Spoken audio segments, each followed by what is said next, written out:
Hello everyone, welcome to a new video of Dr. Cat CanCode. In this video, I'm going to show you how to create your first Android mobile application in Android Studio. If you haven't done so, please make sure to subscribe to my channel to make it easier for you to see the latest videos from me. Thank you. Okay. So this is the content that I'm going to talk about in my video. First, I'm gonna show you how to create the first application in Android Studio. So once you start Android Studio, you just click on File and then New Project. Sometimes if you haven't opened any project yet, there's a smaller Windows that also has a new project button for you to click. Basically, you just make sure you click on make a new project, and for the purpose of demonstration of the first ever application. And most of the time when you're learning, you want to choose empty activity in which nothing is included. Just one simple activity is included. So that is the common starting point for your first Android project. And then click on next. Here you can name your application. You can choose the location where you store your application. And there are two types of languages you can choose for developing Android application, Java and Kotlin.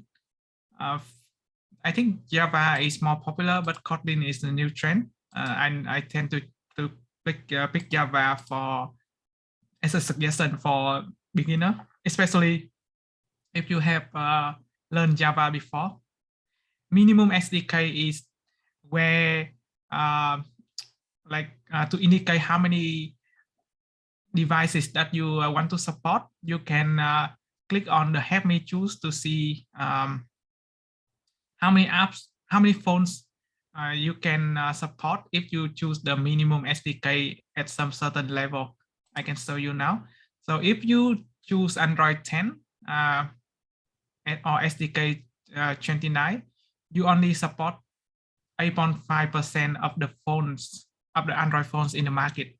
However, if you choose your min SDK as 9.0 and the SDK level is and the API level is 28, you can support up to 39%, 39.5% of the Android phone market. And if you go all the way up to Android 4.1, which is API level 16, you can support up to 99.8% of all the phones, of all the Android phones in the market. So this distribution is updated all the time by Google. I think this is a good way for you to indicate the minimum level of support, the minimum API level you want to support in your application. The smaller the number is, the more number of phones your application can run on. So you can see over here, for the purpose of learning, I just choose Android 10, API 29, relatively new. And if you click on finish, you will Android Studio will show you a Windows that look like this with the with all the details like the files and some configuration files that I will get into very soon. Let me look at my layout again. So I was just talking about Android version distribution. And okay, so next thing I want to talk about the AVD Manager and the SDK Manager. First, I want to hide this control Windows.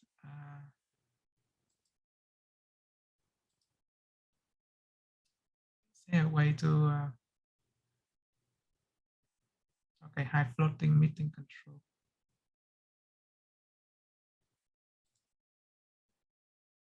Press escape to show floating meeting control. Okay, that's good.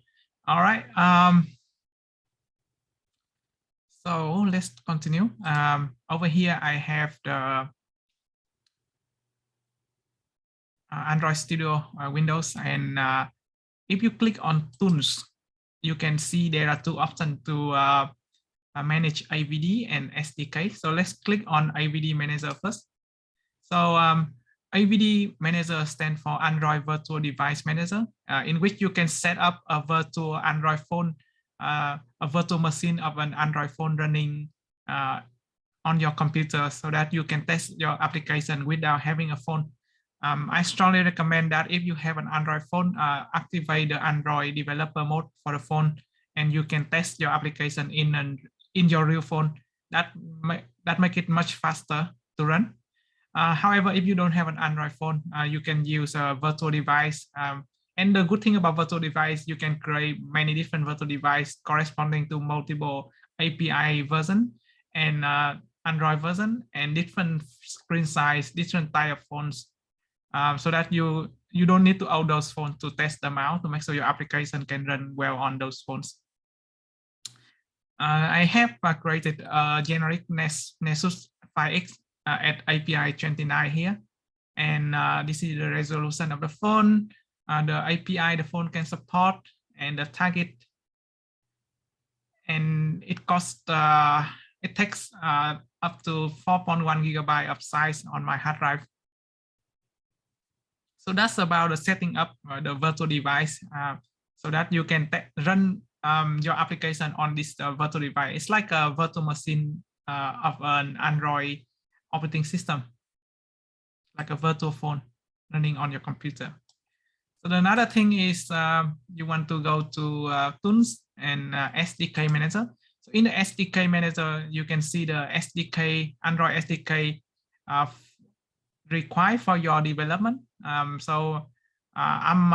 Because I'm using, I want to build for Android 10, right? API level 29. So I have installed Android 10 level 29 here. Of course, you can if you want to target newer phone, you can install newer SDK as well. They support all the way down to Android 2.1, Android 2.2. So there are different SDK, but I recommend for development purpose, you can install the latest SDK, and then you can later on, if you want to build for the smaller SDK, smaller API or smaller Android version, you can install those later. SDK tools. If you click on SDK tools, you can see a bunch of useful tools for your Android development as well. One of the most important thing that I want to suggest you to install is called Intel x86 emulator accelerator. So if you are using an Intel chips, laptops or computers, you can accelerate the speed of the emulator of the Android virtual machine by installing this SDK tool. So highly recommended. So as you already can see, I have installed this before. Okay, let's look at the content. Yes, that's what I just mentioned. Make sure that you can install Intel HAXM to accelerate the speed of the Android virtual machine. That will help a lot. So let's go to the configuration files of the Android project. As you can see here, on the left-hand side, you can see under Android Explorer, you can see that these are the files in my project, in my Android application project that I have just created. So there's a bunch of files that already created for me. So there's some configuration file that you may need to aware of. So first thing is the build gradle at the project level. So this one is the root at the root level. So this is the contain the configuration for the entire project. And be careful, there's another build.gradle, the same file name, but in another layer. So this one is for a specific. This one is for specific module. So this is at the app level, it's not at the project level. So if you can see that in the in the app level, build.gradle configuration file is where you set up your compile SDK version, your min SDK version, your target SDK version, and the application ID. So each application should have a unique ID so that later on, if you want to publish them on Google Marketplace for apps, it will be distinguishable from other applications. And Java versions, some other dependencies for your particular module. But I think the things for now, the version is like, for example, if you update your app, you want to change the version code to 1.1 or something like that, and then version name, version code to 2, and then version name is 1.1 or something like that. But I think for now, the main things that you need to know is the compile SDK, the min SDK, and the target SDK, and understand why we have different SDK version in the application build.gradle configuration file. You can see here, I mentioned here that min SDK is the earliest release of the Android SDK that your application can run on. So this is for backward compatibility. You want to make sure that your apps can run on some certain Android devices that are old, and min SDK version allow you to make your app more inclusive and can run on older phones. And target SDK version is the version your application was targeted to run on. So this is the version that you expect that your app will perform best.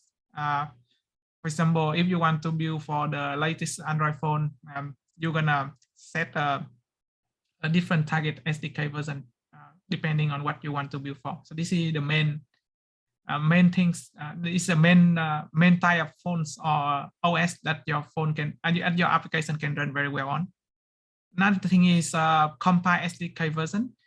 This to tells Gradle which Android SDK gonna be used to compile. Is used to compile, and then it's used to compile. Yep, fix that. And you can see over here, there's another thing called.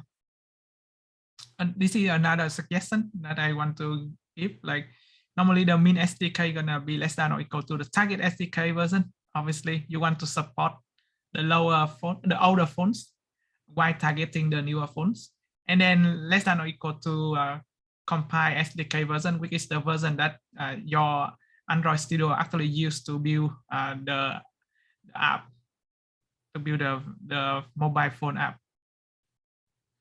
All right, another configuration file is Android manifest.xml. This is contain the extensive information about the application. Let's have a look at that. That is under the folder called manifest, and there's a file called Android manifest. If you click on there, Android manifest.xml, if you click on there, it will show you the XML file format that show you the name of the application, label of the application, the icon that your application may have, and the icon, whether it's a round icon or not, and what theme is your application. So bunch of configuration, and one of the main thing here you can see is called activity. Android application, in most cases, in the application that you often use, like Facebook or Instagram that you use on your Android phone, is a comparison of multiple activities. So activity is like a building block of most. I'm not saying all, because there's some application doesn't have activity, but most applications that have a user interface will have activities as a building block for the application. In my application over here, in the first application over here that I'm demonstrating, there's only one activity, and that activity has the name of main activity. And if you can look at the Java folder under the package my application, there's a main activity Java file corresponding to my activity class here. And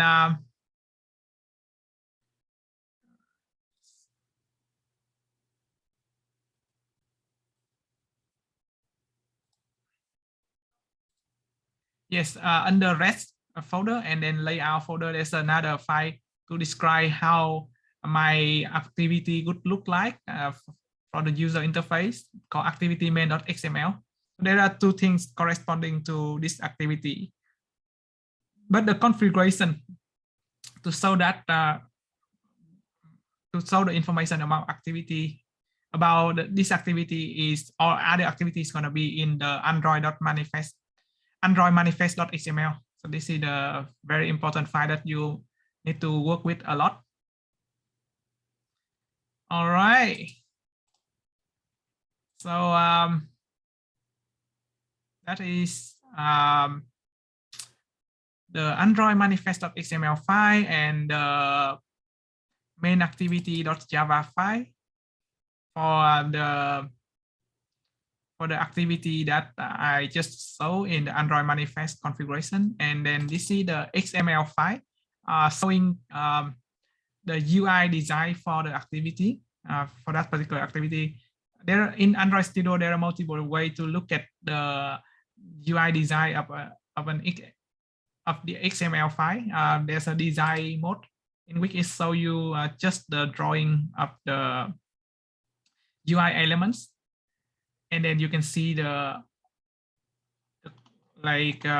properties of them here. Like for example, down here we have, let me click on this particular UI element, which is just a text, right? So let's see what is in there. You can see that in there, there's a bunch of other properties, many different properties like layout, many other constraints like relatively the relationship between this particular UI element with other things in the UI, for example, the edges of the screen. So and one of the attributes of this element is the content of the text. You can see over here, hello world, just a simple text. You can change it as well. And there's a code view in which it shows you the XML code of the UI that we just seen. And you can see here, this is the layout, the main layout for the whole UI, of the activity. And inside there's not many UI elements. The only UI element here is the text view, which is the text that I just saw. You can see here the attribute text with the content hello world also show in the code. So you can change here, or you can change in a design property explorer. Those will produce the same outcome. I tend to work with the split view a lot because I can work with the code. Also, I can see the effect of the changes that I make in the code immediately using the split view. I can see both code and design side by side. Sometimes you can turn the design to the as the main window, and then you can add buttons, images, and other things in the design, and then you can see the reflection in the code as well, or you can use split view. Okay, so that's another important thing.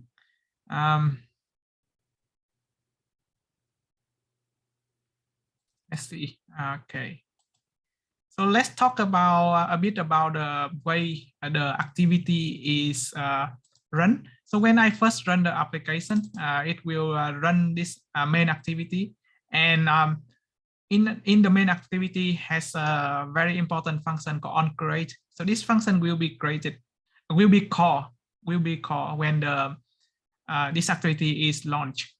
So let's see. So what are the other functions of an activity that you can do? For example, you want to do something else as well, right?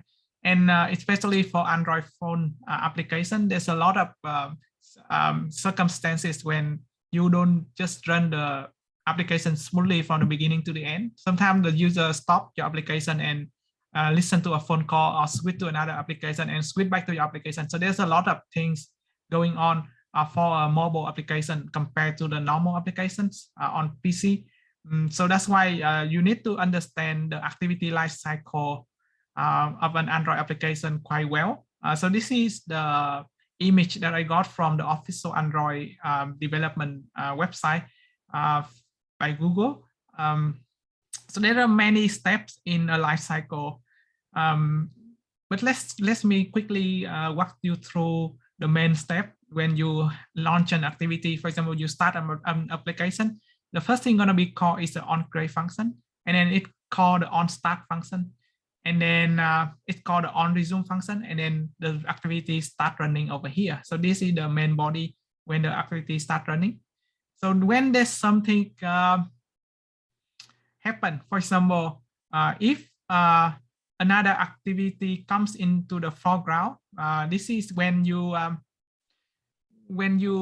using the newer Android phone, in which you can go to the selection of multiple application windows, and then it just some other activity may come into the foreground. Then your activity will go to on pause function. We call it on pause function, and the activity is no longer visible on the screen. And then it will stop. And if you destroy the activity by yourself, by just swipe up or something, depending on the phones, the activity will be queued. Or Android, sometimes if there's another application with higher priority and your Android phone doesn't have a lot of RAM, it activity will be queued automatically by the Android operating system. And then it will go back to the main onCreate again if you want to launch your application again. However, when you are on pause, yes, so if you are on pause, your app may be queued. If you are go to on stop, it means you decide to stop the application by yourself. Both of the outcome, both of the action will lead to the same outcome, in which your application need to be relaunched, and it go through the whole cycle again. Some other situation when you are on pause and, for example, you listen to a phone call and then you want to go back to your application and it hasn't been queued by you or by the OS, you can go back, and instead of going back all the way to the onCreate, it just go to the onResume function and then keep going in this smaller loop. And when you end the application, obviously, when the application is in the background and it hasn't been queued by the OS, you can go back to application again, and it will go to on start. And if either of that never happened, for example, if you are under on stop and you swipe up the phone, the application, or you click the close button or something like that, it will close your application completely by your own decision. It will go to on destroy, and then the activity will shut down. From here, the only way for you to actually launch the application again is to click on the app icon, and then it will launch again. But for the situation that the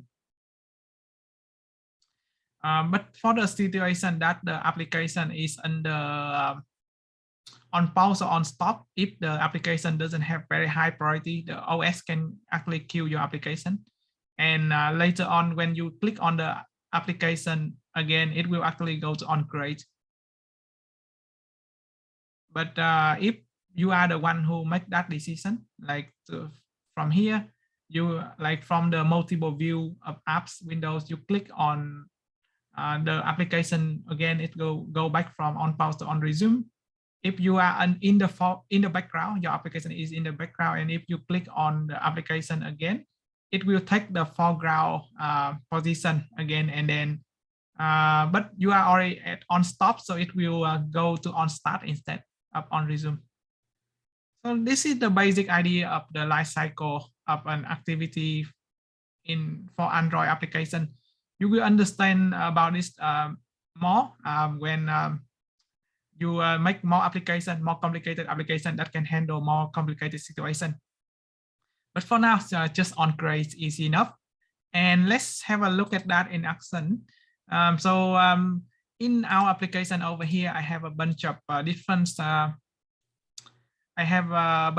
files, and I have gone through them all. And now it's time for me to test my application, right? My application is supposed to just show an activity with a text in the middle. That's it. And the content of the text is hello world, the classic. And to test the application, as I mentioned before, in the tools, I have a AVD Manager, which give me a virtual device, a virtual Android phone, virtual machine for Android phones. You also can use your developer mode enable Android phone to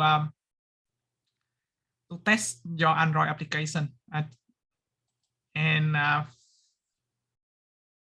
to test the application using the virtual device, Android virtual device, I will click on run and choose run app. It will start running my application. One of the advice that I have is to keep your Android virtual machine. So this is the Android virtual machine. Keep it running while you do the development, because if you close it, later on, you make some modification to your code and you want to run it again, the starting process of this virtual machine, virtual Android phone is super slow. So you want to keep this run while you make some changes. For example, here I already run the application and it's so hello world, and this is the name application, hello world in the middle of the screen. So it's relatively fast. And if I close this entirely and I run again, it will be very slow because it needs to start the phone again. It needs to start the virtual machine. It needs to start the Android, start up the Android operating system in this machine. So there's so this you can see here, this is the Android virtual machine. So let me make some changes to this and see the effect. So hello Cat CanCode community, right? Hello Cat CanCode community. Thank you guys for supporting me, and don't forget to subscribe to the channel to make it easier for you to see the latest videos from me. Thank you. Okay, so I make these changes. I save it with Control S, and then I click on run again, and then now I don't need to run the app again. I can click on apply changes and restart the activity. So that make it way faster to see the effect. Okay, so I chose that, and then I go back to my Android virtual machine and waiting for the Gradle build running and see the outcome and see my application again once the build finishes.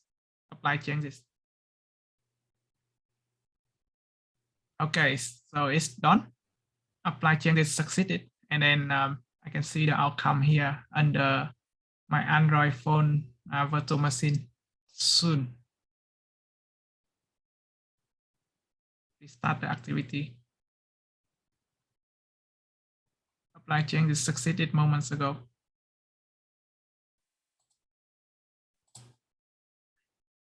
Still waiting.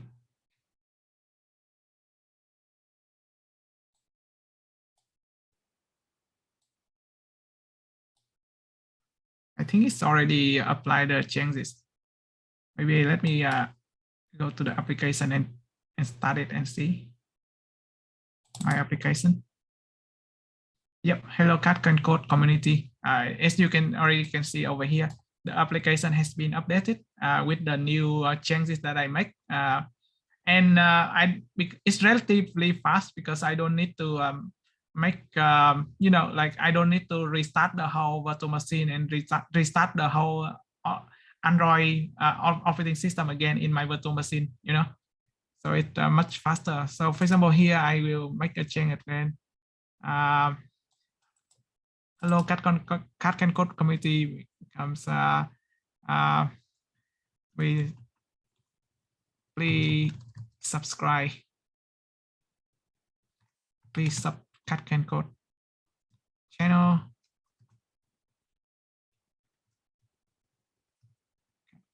Please sub Cat CanCode. Okay, and then I save it, and I go to view and then apply changes and restart the activity. You can see over here, apply the changes and start restarting the activity. Yep, please sub Cat CanCode. All right, I think that is the end of my video.